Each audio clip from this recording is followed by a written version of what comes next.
본문의 말씀을 통해 어느 때까지 지체하겠느냐라는 제목으로 하나님의 말씀 증거하도록 하겠습니다. 자, 앞서 우리는 5지파의 땅 분배에 대해서 함께 나눴습니다.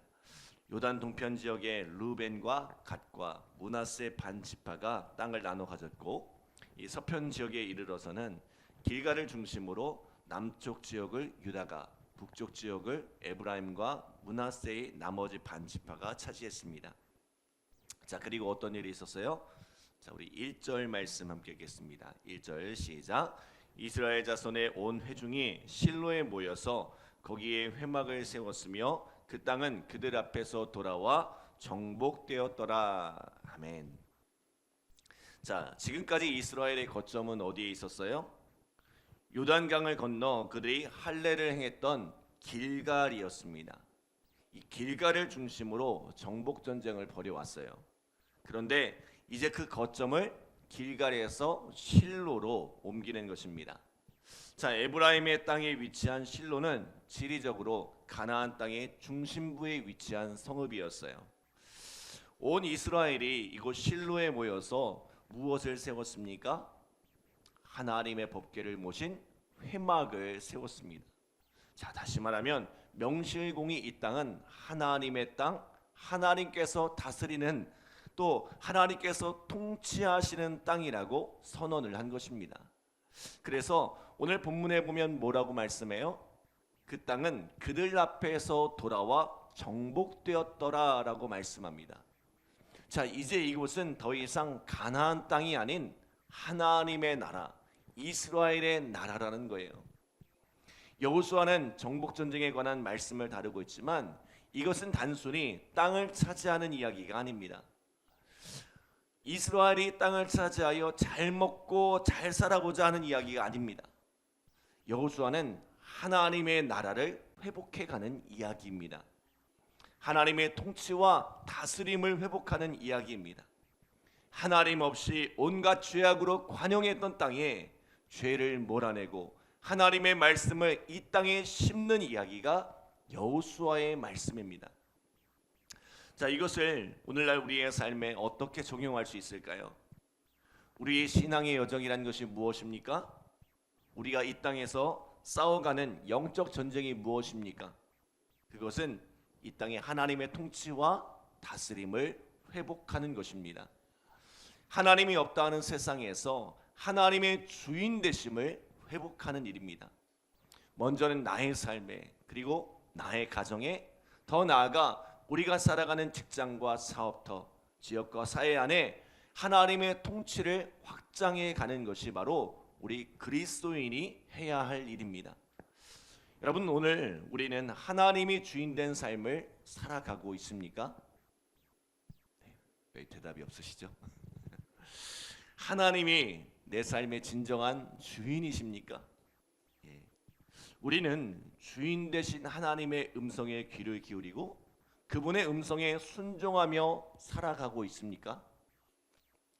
종종 말씀드리지만 신앙생활이란 주인을 바꾸는 것입니다. 내가 내 주인 되었던 삶에서 하나님을 나의 삶의 주인으로 바꾸는 것입니다. 내 안에 아직도 죽어지지 않은 옛 자아가 죽어지고 주께서 사시는 것입니다.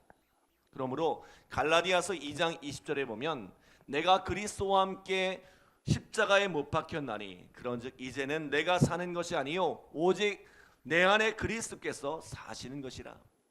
이제 내가 육체 가운데 사는 것은 나를 사랑하사 나를 위하여 자기 자신을 버리신 하나님의 아들을 믿는 믿음 안에서 사는 것이니라 라고 말씀합니다. 신앙생활은 나를 위해 십자가에 못 박혀 죽으시고 또 죽음에서 다시 사신 예수 그리스도를 영접하고 나의 삶의 주인으로 모시는 것입니다. 그런데 우리는 신앙생활을 어떻게 합니까? 예수님을 내 삶에 모십니다. 그리고 예수님을 지극정성 잘 대접합니다. 그러나 여전히 내 삶의 주인은 예수님이 아니라 나 자신입니다.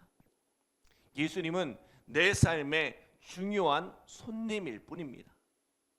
여전히 모든 중요한 결정은 내가 합니다. 내 의사, 내 의지가 제일 중요합니다. 예수님은 내 삶의 중요한 분이지만 예수님이 주인은 아니에요. 여러분, 혹시 나에게 예수님은 손님입니까? 주인입니까? 예수님을 아무리 중요한 손님으로 대접할지라도 그것은 신앙생활이 아닙니다.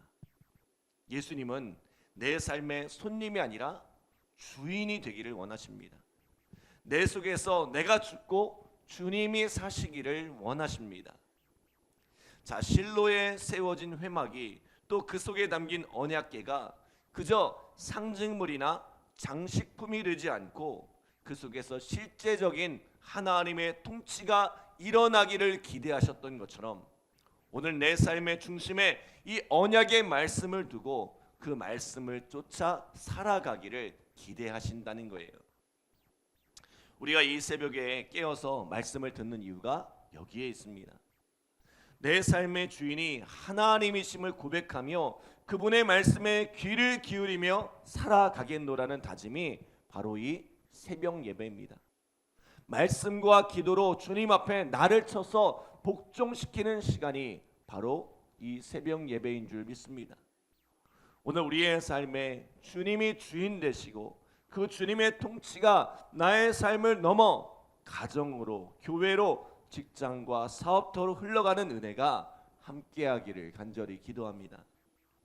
자, 두 번째로 오늘 우리가 주목해 볼 것은 이 땅이 하나님의 나라라고 이 땅이 정복되었다고 선포하였음에도 불구하고 여전히 일곱 지파는 그들에게 분배된 땅을 차지하지 못하고 있더라는 거예요.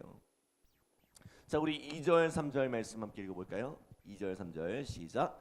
그러나 이스라엘 자손 중에 그 기업의 분배를 받지 못한 자가 아직도 일곱 지파라. 여호수아가 이스라엘 자손에게 이르되 너희가 너희 조상의 하나님 여호와께서 너희에게 주신 땅을 점령하러 가기를 어느 때까지 지체하겠느냐. 아멘. 자, 무슨 말이에요? 유다 지파와 요셉 지파가 그들의 땅을 차지하기 위해 싸우는 동안에 나머지 일곱 지파는 아예 나가서 싸울 엄두도 내지 못하고 있었더란 거예요. 미완의 정복도 아니고 아예 시작도 못했다는 거예요. 때문에 여호수아가 뭐라고 해요? 여호와께서 너희에게 주신 땅을 점령하러 가기를 어느 때까지 지체하겠느냐. 자, 여기서 지체하겠느냐라는 이 히브리어 단어는 미트라핌이라는 단어를 사용하고 있는데요. 이는 게으름을 피운다는 의미를 포함하고 있습니다. 어쩔 수 없는 상황 때문에 연기된 것이 아니라 현실에 안주하여 머뭇거리는 그들의 태도 때문에 그들의 땅을 하나도 차지하지 못하고 있었다는 거예요. 앞서 우리가 나눴던 것처럼 큰 전쟁은 이미 다 끝났습니다. 그 땅을 다스리던 왕과 그들의 군대는 섬멸되었습니다. 이제는 들어가서 그 땅을 차지하고 점령하면 되는 거예요. 그러나 오늘 나머지 일곱 지파는 그저 길갈에 머물며 현실에 안주하고 있었다는 거예요. 하나님께서는 약속의 땅을 차지하고 그곳에서 새로운 삶을 열어가라고 말씀하시는데 그들은 게으름을 피우고 있는 거예요. 하나님께서는 그들에게 좋은 것을 주시고자 하는데 그들의 영적 게으름이 그들로 아무것도 하지 못하게 하고 있는 것입니다. 자, 로마서 12장 11절에 보면 이런 말씀이 있죠. 부지런하여 게으르지 말고 열심을 품고 주를 섬기라. 자, 여러분, 신앙생활은 부지런해야 합니다. 게으름과 싸워야 합니다. 열심을 품어야 합니다. 신앙은 그 대충이 없어요. 무엇을 하든지 힘을 다해야 하고 힘써서 하는 거예요. 옛말에 평양감사도 저시르면 그만이란 말이 있잖아요. 아무리 좋은 것을 가져다 줘도 본인이 거절하면 방법이 없는 거예요. 아무리 좋은 밥상을 차려놔도 본인이 숟가락을 들어 먹지 않으면 소용이 없는 거예요. 하나님께서 아무리 좋은 것을 예비해 두셨어도 그것을 우리가 믿음으로 취하지 않으면 얻을 수가 없다는 거예요. 요셉 지파처럼 많은 것을 가지고도 만족하지 못하고 욕심을 부리는 것도 문제지만 나머지 7지파처럼 주어진 것도 게을러서 취하지 못하는 건 역시 문제가 있다는 거예요. 오늘 우리 안에 이런 영적 게으름이 있지는 않은지 돌아보기 원합니다. 하나님께서 나에게 많은 것을 주시고자 하는데, 혹은 우리 교회 공동체 가운데 더 많은 것을 주시고자 하는데 우리가 게을러서 취하지 못하고 있는 것은 없는지, 우리가 머뭇거리느라 취하지 못하고 있는 것은 없는지 돌아보기 원합니다. 그리고 우리 안에 이 영적 게으름을 물리치기 원합니다. 부지런하여 게으르지 말고 열심을 품고 주를 섬기는 은혜가 함께하기를 소원합니다. 하나님께서 우리에게 예비하신 모든 것을 믿음으로 취하시기 바랍니다. 자, 이에 여호수아가 뭐라고 합니까? 우리 4절로 6절 말씀 함께 읽겠습니다. 우리 4절 6절 시작. 너희는 각 지파에서 3사람씩 선정하라. 내가 그들을 보내리니 그들은 일어나서 그 땅에 두루 다니며 그들의 기업에 따라 그 땅을 그려 가지고 내게로 돌아올 것이라. 그들이 그 땅을 7부분으로 나누되 유다는 남쪽 자기 지역에 있고 요셉의 족속은 북쪽에 있는 그들의 지역에 있으니 그 땅을 7부분으로 그려서 이곳 내게로 가져오라. 그러면 내가 여기서 너희를 위하여 우리 하나님 여호와 앞에서 제비를 뽑으리라. 아멘.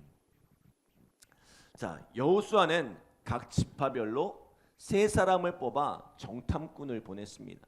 그리고는 그들이 차지할 땅을 그려와 그 지도를 바탕으로 가족별로 제비를 뽑게 했어요. 자, 그들을 게으름 가운데 방치하지 않고 마땅히 해야 할 일을 할 수 있도록 독려한 것입니다. 여러분, 공동체가 특별히 믿음의 지도자가 해야 할 일이 바로 이러한 일인 줄 믿습니다. 용기를 내지 못하고 머뭇거리는 이들에게, 혹은 게으름 가운데 안주하고 있는 이들에게 용기를 내어 믿음의 자리로 나아갈 수 있도록 힘을 내어 믿음의 땅을 차지하도록 권면해야 할 줄 믿습니다. 내가 믿음의 자리로 나아가는 것도 중요하지만 내 곁에 있는 이들도 이 믿음의 자리로 나아갈 수 있도록 권면하여 함께 세워져 가야 합니다. 에베소서 4장 11절로 12절에 보면 그가 어떤 사람은 사도로, 어떤 사람은 선지자로, 어떤 사람은 복음 전하는 자로, 어떤 사람은 목사와 교사로 삼았으니 이는 성도를 온전하게 하여 봉사의 일을 하게 하며 그리스도의 몸을 세우려 하심이라 라고 말씀합니다. 하나님께서 공동체 안에서 다양한 영적 지도자를 세우신 이유가 뭐예요? 성도들을 온전하게 하여 봉사의 일을 감당하게 하고 그렇게 그리스도의 몸된 교회를 세우려 하는 것입니다. 사랑하는 여러분, 우리가 함께 지어져 가기를 소원합니다. 그리스도의 몸으로 함께 세워져 가는 은혜가 있기를 소원합니다. 서로가 서로의 믿음을 독려하여 우리 공동체 안에 주님께서 주인 되시는 하나님의 나라가 온전히 이루어져 가는 은혜가 함께하기를 간절히 기도합니다. 오늘 우리의 삶에 이 하나님의 통치, 하나님의 주권이 회복되는 은혜가 함께하기를 간절히 기도합니다. 기도하겠습니다. 하나님 감사합니다. 오늘 우리의 삶 가운데 귀한 말씀 주시고 또 이 말씀으로 우리의 삶을 돌아볼 수 있도록 인도하여 주심에 감사드립니다. 하나님, 우리는 예수님을 우리의 삶의 주인으로 모시고 있는지 돌아보기 원합니다. 하나님, 우리의 삶 가운데 예수님이 손님이 아니라 우리의 삶을 다스리시고 통치하시는 주인으로 오시기를 소원합니다. 아직도 죽어지지 않는 옛 자아가 죽어지게 하시고 예수님 안에서 정말 새로운 삶을 살아가는 오늘 우리의 삶이 되어질 수 있도록 주님 축복하여 주옵소서. 혹시 우리의 마음 가운데 게을러서 머뭇거리고 있는 그런 영적인 나태함이 있지 않습니까? 하나님 앞에 부지런하여 열심을 품고 섬기는 우리의 삶이 되어질 수 있도록 주님 축복하여 주시옵소서. 혹시 우리 주변에 게으르고 나태하여 넘어져 있는 이들이 있습니까? 하나님 믿음으로 권면하여 일으켜 세우게 하시고 함께 지어져가는, 함께 세워져가는 은혜가 우리 가운데 임하게 하여 주시옵소서. 오늘 이 새벽에도 간절한 마음으로 기도한 우리 성도들 주님께서 응답하여 주시고 또 열매 맺게 하시는 귀한 사랑 은혜를 경험케 하여 주시옵소서. 감사드리며 예수님의 이름으로 기도드립니다. 아멘.